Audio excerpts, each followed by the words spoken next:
I'm Steve Riccardi, and I'll be taking over sports this week. We have plenty of action on the hardwood and the ice, so without wasting any more time, let's get right into it.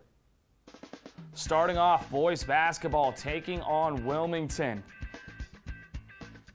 Off the opening tip, Henry Papadopoulos gets that up to Spinelli, beats a defender for the opening layup, 2-0 Raiders. 9-3 game now. Wilmington trying to get something going. Pass up to Surrett, gets by Spinelli, pass into the corner, the captain Stokes for three, nothing but net. 9-6 ball game. Now 13-9. Watertown inbound. Good passing here. Gavort Karapetian breaks his defender down. Passes to Nick McDermott, does the same thing. Plays broken down a little bit up to Iannetta, gets by his defender to Breen for three, splash. 16-9, about to be 19-9. Raiders now have a commanding 42-17 lead. Wilmington needs to get something going desperately.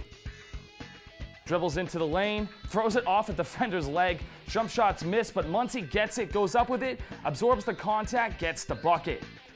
So 46-22, fourth quarter. This game is in hand. Watertown just trying to put a dagger into it. Spinelli into Papadopoulos, up to Gavort Karapetian. Three-pointer is made. 14 points off the bench for Karapetian.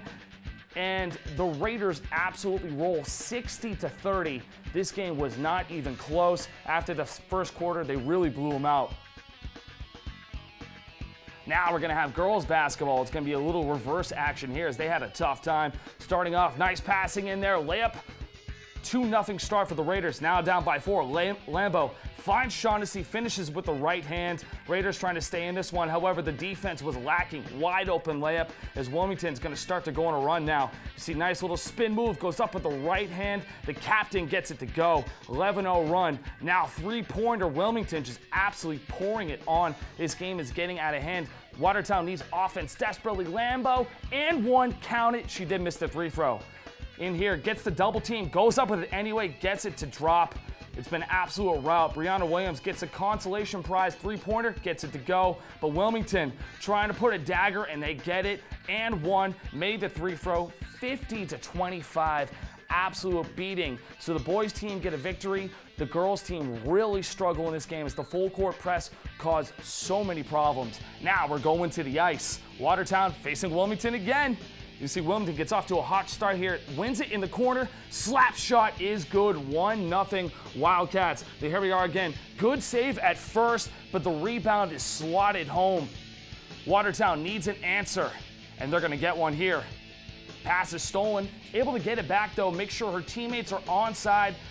As she crosses the blue line, they both get back onside, and a nice individual effort here. There's not really any defense. Slides at top right-hand corner, 2-1. Watertown with then one goal. Now let's look at it. Great individual effort by Lampasoni here. Buries the shot, blew by the goalie, and just like that, 2-2, third period, late goal. Watertown able to tie this game up.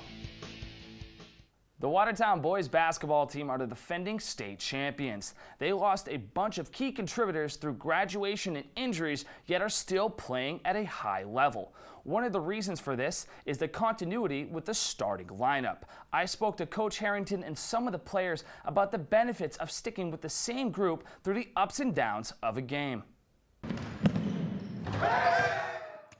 It's almost at the halfway point in the boys basketball season for the defending state champion Watertown Raiders. Their title defense has had its ups and downs. However, one consistent thing is head coach Stephen Harrington's philosophy on playing time. The starting five plays the majority of the game.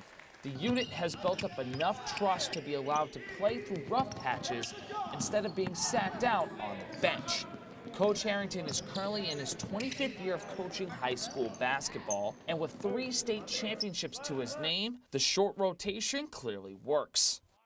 You know, it just depends on, you know, the lineup that we have.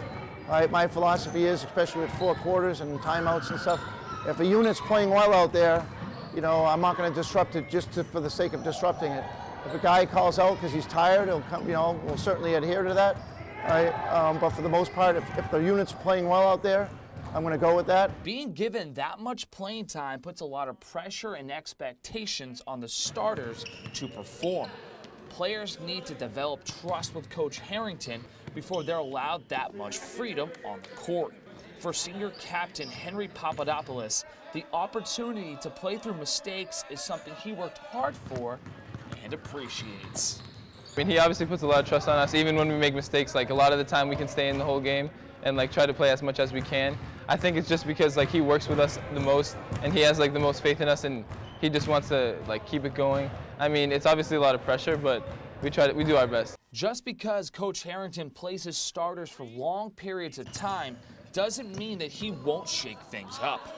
Having sufficient bench players that can contribute is a valuable asset. The biggest challenge is finding the right combination of players that can get the job done on the hardwood. At times, I think the most important job for coaches is to find the right lineup, all right, and then to go from there. And obviously, we all need depth. We all need guys to come in if needed, and so on and so forth. But for the most part, yeah, I think they gain confidence that if they're playing well, they make one mistake, they're going to stay. You know, they're still going to have the confidence that, for me, that they're going to be able to stay out there. For Watertown Weekly News, I'm Steve Akari.